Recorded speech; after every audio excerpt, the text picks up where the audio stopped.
kelak di hari kiamat, setelah semua ahli surga sudah mendapatkan bagiannya masing-masing, ada seorang yang paling akhir Allah angkat dari neraka. Ia juga orang yang paling akhir memasuki surga. Kira-kira apa yang akan ia dapatkan dari sisa-sisa surga? Berikut penuturan lengkapnya dari Rasulullah.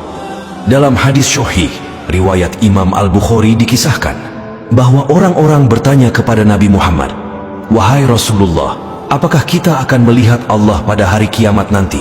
Beliau menjawab, "Apakah kalian dapat membantah bahwa bulan akan nampak jelas pada malam purnama?" Mereka menjawab, "Tidak." "Apakah kalian dapat membantah bahwa kalian dapat melihat matahari bila tidak ada awan yang menghalanginya?" Mereka menjawab, "Tidak." Beliau lantas menjelaskan bahwa kelak para penduduk surga akan dapat melihat keagungan zat Allah secara jelas, layaknya manusia yang saat ini dapat melihat bulan purnama dan matahari. Kemudian Nabi Muhammad melanjutkan penjelasannya bahwa manusia akan dikumpulkan pada hari kiamat di suatu tempat. Lalu Allah Subhanahu wa Ta'ala berfirman, "Barang siapa menyembah sesuatu di dunia, maka ia akan mengikuti apa yang ia sembah. Maka di antara manusia ada yang mengikuti matahari, di antara mereka ada yang mengikuti bulan atau bentuk sesembahan-sesembahan lainnya. Kemudian tinggallah umat Nabi Muhammad yang di antaranya ada kaum mukminin dan ada pula kaum munafikin. Mereka berkata, 'Inilah tempat kedudukan kami hingga datang Tuhan kami. Apabila Tuhan kami telah datang, pasti kami mengenalnya.' Maka Allah berfirman, 'Akulah Tuhan kalian.' Allah kemudian memanggil mereka, lalu dibentangkanlah jembatan di atas neraka Jahannam. Rasulullah menyampaikan bahwa beliau adalah orang yang pertama berhasil melewatinya di antara para rasul bersama umatnya. Pada hari itu, tidak ada seorang pun yang dapat berbicara kecuali para rasul, dan ucapan para rasul adalah, 'Ya Allah, selamatkanlah, ya Allah, selamatkanlah.' Sedangkan jembatan tersebut sangat mengerikan. Di dalam neraka Jahannam ada besi yang ujungnya bengkok seperti duri sardan. Sardan adalah tumbuhan yang berduri tajam. Hanya saja ukuran duri tersebut sangat-sangat besar. Tidak ada yang mengetahui ukuran besarnya duri tersebut kecuali Allah. Duri tersebut akan menusuk manusia ketika melewati jembatan yang membentang di atas Jahannam. Duri itu menusuk berdasarkan amal-amal mereka. Di antara mereka ada yang dikoyak-koyak hingga binasa disebabkan amalnya. Ada juga yang dipotong-potong dan kemudian selamat melewatinya. Dari situlah babak awal kehidupan abadi manusia dimulai. Bagi mereka yang selamat melewati jembatan, mereka akan memasuki kenikmatan abadi, yaitu surga. Begitu pula sebaliknya bagi mereka yang tidak mampu melewati jembatan tersebut, maka neraka tempat kembalinya. Hingga apabila Allah berkehendak memberikan rahmat dan sayangnya bagi siapa saja yang dikehendakinya dari penghuni neraka, maka Allah akan memerintahkan malaikat untuk mengeluarkan siapa saja yang pernah menyembah Allah sewaktu di dunia. Mereka dikenal berdasarkan tanda bekas sujud ketika sholat di dunia.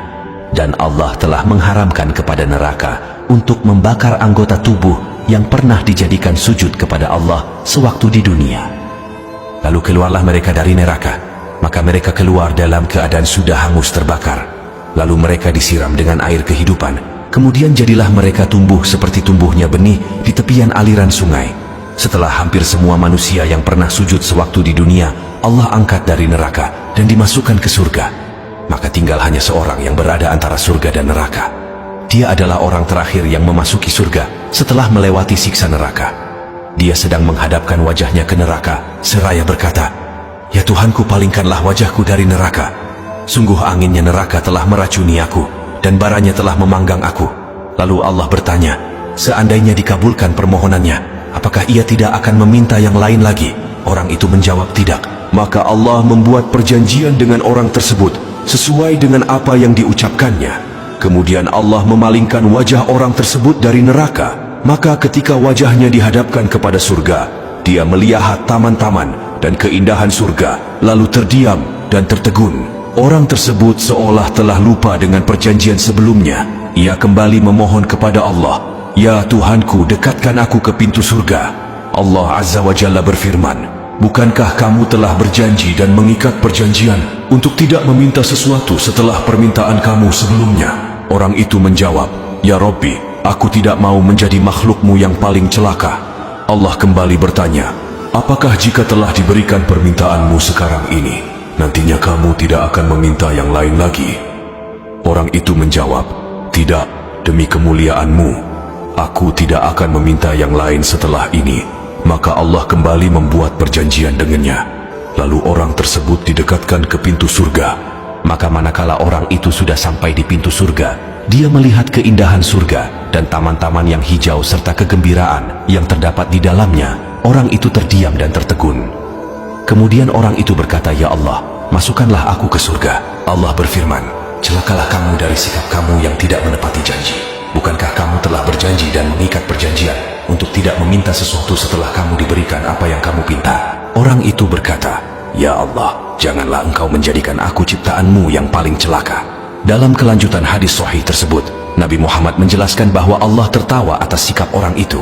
Sebagai catatan, kita hanya wajib mengimani kejadian tersebut tanpa diperbolehkan untuk menanyakan atau membayangkan bagaimana tertawanya Allah. Kemudian Allah mengizinkan orang itu memasuki surga. Setelah itu Allah berfirman, "Bayangkanlah."